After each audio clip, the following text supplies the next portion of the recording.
What's up, everybody? Welcome back to the channel.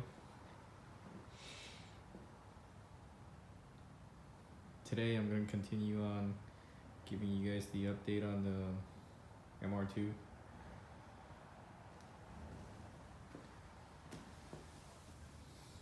Finished replacing the cam seal, crank seal, and rear main seal.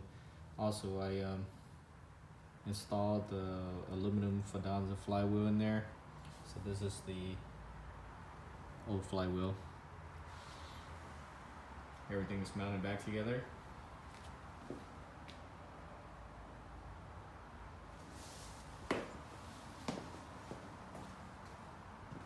Everything is back together.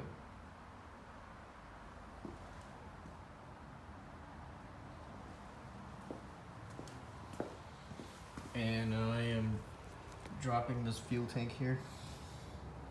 As you guys can see, the tank is already down. So now all I have to do is just drag it out. It was tough. I pull it out halfway.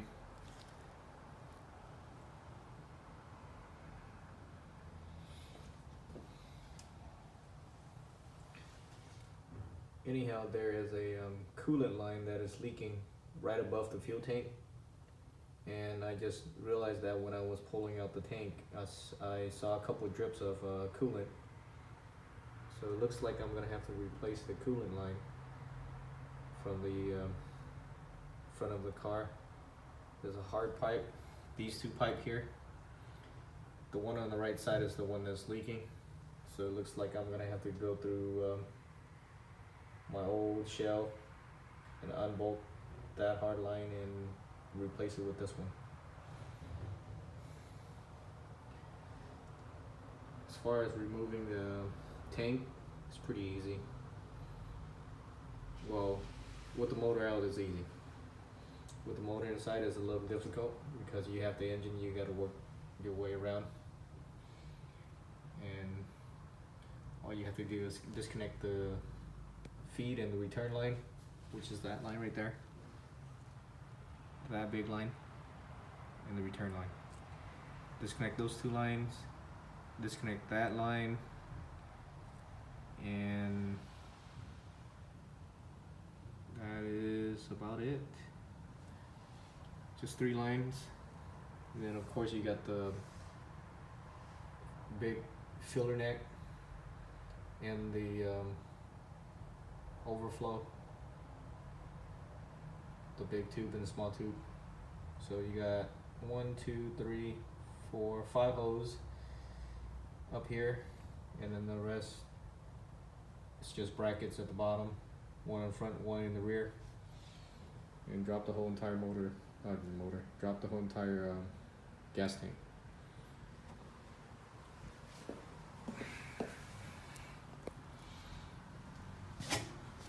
Alright guys, let's pull this out. It looks like this tank took some damage at the bottom. That was probably the reason why.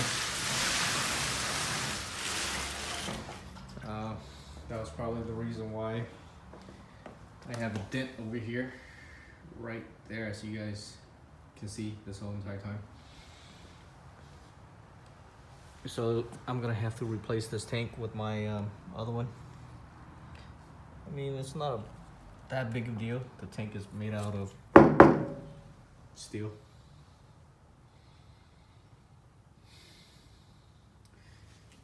So I have my SAR fuel pump from the other tank. I guess I'm gonna have to take out the fuel level sensor out of here and replace it with actually take this and move it over to my old tank, because I'm going to be using my 91 tank instead of using this slightly little damaged 93. Everything else should be exactly the same. Lines, hard line, everything is the same. So the fuel level sensor is what I'm gonna have to remove out of the 93 and put it over to the 91 tank. Since I already have the SRP fuel pump into the other my old tank, and plus it's a better condition than this tank. All my lines are not corroded. These lines look like it's way overdue. So you guys can see the crack there. Focus, focus, focus.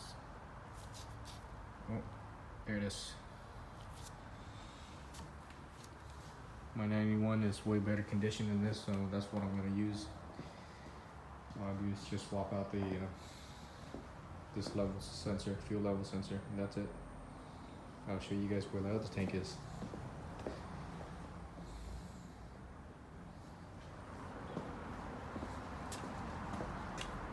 Yes, I left the transmission fluid outside, and it evidently rained last night and this morning, so fill up my bucket with water and it overflow everywhere. This is my 91 tank. Everything is complete. So I'm going to be using this tank, except for this level sensor because it's slightly off. I can never get a correct reading on it. It's always off. It's always less than what it should be. So I never have a full tank or reading full on my gauge, fuel gauge. Even though I fill it to the cap, still never shows full. I'm always almost a quarter off. So this tank is gonna have to get dragged all the way back in there.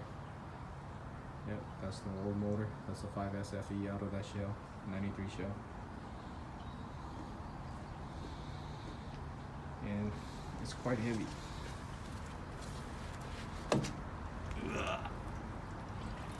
This thing has about half a tank of gas still in it. I did not drain it because I don't have a place to keep all the excessive fuel. So I figured just leave it in here and drag it out. But now the hard part is dragging it back in there with no dolly. My dolly is currently occupied by that motor right there, and then my other motor is occupying the other dolly.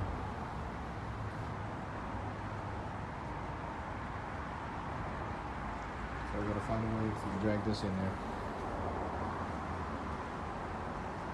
Half a tank full, maybe more.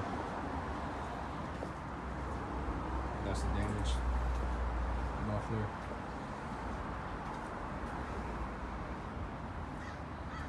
Oh boy. Transmission fluid mixed with water. Not good. Oh yes. I did pull out the engine and body harness for this shell and the other shell. This is the 93 harness. There's a little different in the plugs. And that is my 91. That's 93. From the body all the way to the trunk. The turbo tend to have more wirings than the NA. So I'm gonna have to just use the turbo harness, body harness.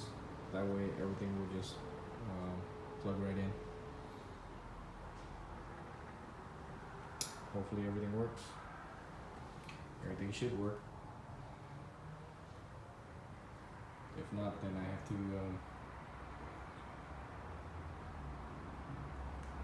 rewire probably maybe more than 10 wires, 15 wires, somewhere around there. Well, yeah, motor is getting ready to go back in.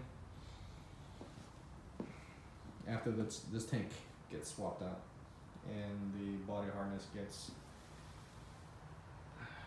installed. Motor's ready and sitting there waiting. So I got a couple things to do, and then the motor will go in. I've been very busy lately, and I try to record as much as I can. I'm the only one that's working, and nobody else is recording while I'm working. I don't want to bore you guys with the long process of me working and you guys just sit there and watch. I have no way of speeding up the video. I don't have any software programs, so I just upload it straight from my iPhone X.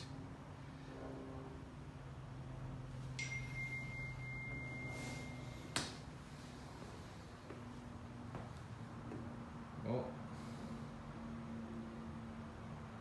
we're gonna end it here, guys, and I'll give you more updates in the next episode, hopefully in about a day.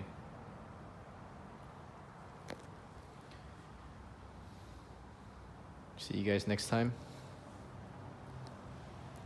Hopefully everybody just stay dry today, because it's pretty wet outside here in California.